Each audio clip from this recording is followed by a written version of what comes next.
Hello YouTube, this is Amisbro. How are we doing this evening? Or morning, whichever the case may be for you. We're going to do two videos tonight. The first one will be a game review off of one I actually just finished up as far as the Platinum Trophy. And that is a little game called Everybody's Going to the Rapture. Now this game is an interesting one because it is one of the first games which I have played that has officially been deemed, not one of the first games, but the first game I played that was officially deemed a walking simulator. For those who don't know generally what that means, it's a game where you can walk from point A to point B, not die, and see the end of the game. Generally, some people might frown on these types of games. I can kind of understand why. I mean, let's be real. What are you really doing in a game, especially when you can't die, right? The thing about this game is it tells actually a very interesting story that deals with a quarantine for an outbreak of influenza in a English town. And the story in many ways is also told by a woman named Catherine Collins, who got to work in an observatory called Valis in the country. Matter of fact, she is in many ways your narrator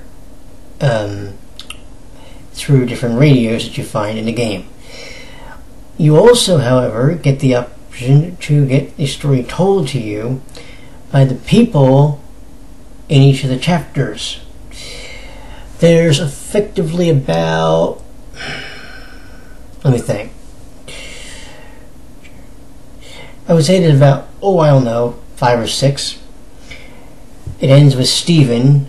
Well, technically, the main part of the story ends with Stephen. The story is bookended in many respects by Catherine. She sort of starts the story, and then it's up to you how you want to tell it. The game is also very collectible heavy, however. There are just different types of collectibles. One, which has a trophy that is voided if you do anything else. Allow me to explain. So there's a trophy in the game called Radio Enthusiast, which involves going through the entire country and trying to pick up all the radios, well, let me rephrase that, special radios that are scattered throughout the country. You start in a town called Yalton, which I always called Yaunton, and you end up in a town called Little Tipsworth, which is where the end of the game is, and Stephen's bunker. Now, the game can be played in many different types of runs. You can specifically go for runs on the radios. You can go for runs on what are called the Britain books. They're bird books. You can go for a run looking just for the "You Are Here" signs, which gets you the Lost Trophy. Heck, if you wanted to, you can go for runs without ending the game where you do stupid little idle trophies, be it just staring at a screen for 5 minutes from doing nothing, playing with a train set, walking backwards. No, I'm not kidding, there's actually a trophy for that. It's called Moonwalker. You walk backwards against something for 50 seconds. That's all you do. What's interesting is that it's 50 seconds, not 1 minute, not 45 seconds, not 30 seconds, not 15, 50. I wonder how they came up to that arbitrary number. There's also a trophy for finding all the shortcuts in the game, which is called the Backtracker Trophy. Now, I am going to say this about the game, and I'll get this out of the way now. If you are going to do any of the collectible runs, I strongly suggest you find somebody who A, has either played the game already, or somebody that can either verbally give you a step-by-step detailed walkthrough of each area to find each of the collectibles. Because sometimes when I was looking up some of the trophies, I was looking up one particular one, or one particular user, and while their guide was good, especially for some of the idol trophies, some of them were kind of frustrating, especially when it comes to the radio trophy, the radio enthusiast trophy, because it's almost expecting you to know where all the radios are going to be, especially considering in many cases that's the first trophy they say you should go for if you're trying to get them all in one run. So if you're trying to go for that in one run, you're not going to be familiar with the area. So therefore, you're going to need some form of a collectible guide. But even sometimes when you find one of those, the people who are doing the guides are kind of, I don't know what the best term to use is. I don't want to say scatterbrained, but they're kind of not together sometimes. When I was doing my completionist run for the game tonight, I was watching one particular person, and he claimed it was a speed run. Well, the only issue with that is for it to be a speed run, you have to pretty much know, like the back of your hand, where you're going to get all the collectibles and all the items that you needed. There were times when you watched the guide, and the guy didn't know where the hell he was going. He just didn't. He or she. And that was kind of frustrating. The things you have to know about this game, as far as the way it tells its stories, it's a very intriguing way. See, in each different area of the country, you have to find what we'll call Rapture orbs. Well, in order to use those, you get to use a little function on the PlayStation 4 controller, which probably everybody knows by now, motion controls. You basically have to take your controller, and I don't have mine in my hand right at this moment, but you basically have to take your controller like this, and then you have to tilt it a certain way. The issue is that it's finicky with how severe the tilt has to be for you to be able to activate the orb. And I can tell you that when you usually get to the end of a chapter, so to speak, those orbs will fight you like nobody's business. Because you'll think, oh, I just have to tilt it this much. Nope. Okay, this much. Nope. How about this much? Try again. Maybe this much. If you think I'm joking, no. Or you might not even be doing it the right way. You might have to go the other way. For whatever reason, when they gave you the tutorial at the beginning of the game to use the motion controls, they neglected to tell you that they don't all go one way, and they don't all have the same level of tilt to be activated. I don't know why they didn't. I don't know why that's such a hard thing to do. But then again, I don't understand why. Two things. One, you have to use tilt controls to be able to interact with certain objects in the game. And then I don't also understand why you would have a trophy that can be voided if you interact with anything else in the game. That's a bit infuriating. Especially when you consider that some people are completionists and want to get the completion run out of the way, but maybe they also want to be able to still get the trophy for the radio enthusiasts. Just saying, kids. You might want to work on that if you try to make a game like this again. Here's some other stuff. The idea behind certain story parts. Some are just triggered automatically. By the way, that won't void the Radio Enthusiast trophy. You can autoplay, you can have some of the scenes autoplay, because that can happen. Some of the people call those proximity events. That won't void your trophy. But God forbid you accidentally tilt the controller and you activate one of the orbs because you don't know the severity of, the tilt, and boom, you voided the radio trophy, but you did get another piece of the story. So, I mean, that can help. The other thing that's interesting about the story is it's not just told through the people. It's also told through telephones and also computer monitors and television sets,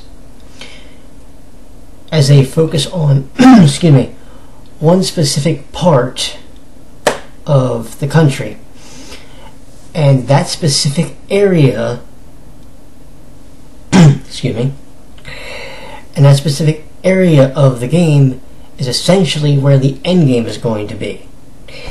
It is also, for the most part, where you're going to have your completionist trophy ended, as far as finishing it, because you have to get 5 projectors in that level. Oh yeah, that's the fun part. You can still script the trophy if you don't get all those projectors. Although I have been told, and I have read, that you can get that trophy missing even one item. So, there you have that to look forward to. The game's narrative, as I've mentioned, or may not have mentioned, is actually very interesting, especially when you activate each one of the story elements, because when you walk outside the building, or if you're outside, you actually see the stars up in the sky, and it actually excuse me it makes the area around you dark. Now, that's kind of cool, but it's also kind of frustrating. Again, if you're someone whose sense of direction is kind of off, you may or may not know where you're going, and you may just continuously walk into a hedge. It's perplexing. You have to actually play it and see what the heck I'm talking about, because it's one of those things that, as you're playing through the game, you sort of understand certain mechanics, but you also have to try and go, okay, so I need to do that in order to get a certain thing to activate. And what's actually also funny is when you have to do the completionist trophy, one part of it is you have to mess with telephones, and you have to go into every building that you can go into, or every house that you can go into, and turn on either computers or TV sets. It's one of the funniest things ever, because you just walk around and you just go, well, who's going to stop you? There's nobody in the house. Because that's the thing. They tell the story, and it's like, basically there's an outbreak of influenza. But they also tell another part of the story that apparently the area is under a very heavy quarantine. How heavy? Well, I'll let you figure that one out. But let's get down to the nitty-gritty. How is the game, and should you buy it? It's hard for me to recommend the game because it is more a narrative game. Because you're walking through and you're just trying to pick bits and pieces of the story, or you're trying to get items for a collectible run. So there's that aspect of it. There is a lot of replay value because of the fact that there's about 50 different collectibles. Okay, that's an exaggeration, but there's radios, there's you are here signs that you have to look at. There's so many things that trying to explain everything, you would just have to play it for yourself. Trust me.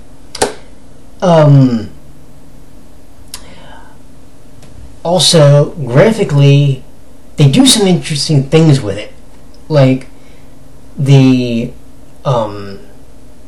blacking out of the sky when you either end a chapter or when you go to one of those Rapture orbs and you can see the sky all lit up. God, that's beautiful. Especially also when you end a chapter and you have like little fireflies marking a pathway to the next area. However, as you make it through each of the chapters, you will notice, if you make it through,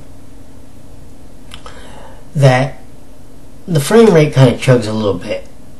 I don't know why it does. It shouldn't, because I don't want to say the game's not graphically intensive, because it kind of is, but it's realistically just you walking through the country and activating things. That's it.